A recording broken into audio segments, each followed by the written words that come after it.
Maria Morena.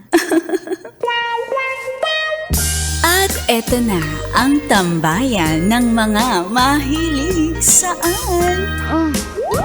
MILF, MILF, My Intimate Love and Fantasies.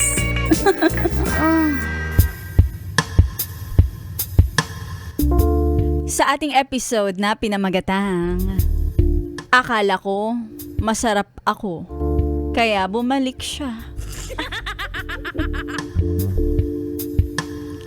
May kwento ako. Lalaki ako at share ko lang ang intimate love and fantasy ko sa aking ex. Ay, throwback Thursday talaga. Yung mga ex na sinasabi. On and off kami. Parang fluorescent naman. Parang ilaw lang yan, on and off. At kahit na mag-away, at kahit na makarinig ako ng masasakit na salita sa kanya, okay lang. Kasi mahal ko talaga siya. Nang dahil sa pag-ibig. 3 years kaming ganito. Hindi pa kami kasal, at ang pinupunto niya lagi ay, wag mo nga akong kinukulit sa kasal. Oh, respect din naman. Yun yung gusto niya eh. Kasi sabi ko nga sa kanya, handa na ako. Nag-propose na ako last year sa kanya. Tapos ni-reject niya ako. Hello. Ang sabi niya, hindi pa ako ready. Sabi ko nga sa kanya, sorry, di kita pipilitin kung di ka pa ready.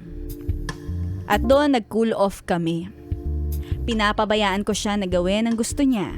And by the way, mas matanda ako ng 3 years. Tapos bumalik siya. Akala ko naman, i-reconsider niya ang offer ko. Offer? Kala mo si banker ka, ha? May pa-offer ka pa dyan. Pero ang sabi niya, wag ko daw siya pilitin at babalik siya sa akin. Umasa naman ako. Kasi lahat binibigay ko sa kanya. Kaya sa loob ko, wala naman akong ginagawang mali. Ano pa bang ibang patutunguhan nito? At kapag nababanggit ko ang kasal, allergic siya. Allergic. At nakikipaghiwalay na naman siya. Tapos babalik din kapag nahimasmasan na siya. Sasabihin niya sa akin, ayokong mawala ka sa akin. Hahalik-halikan niya ako.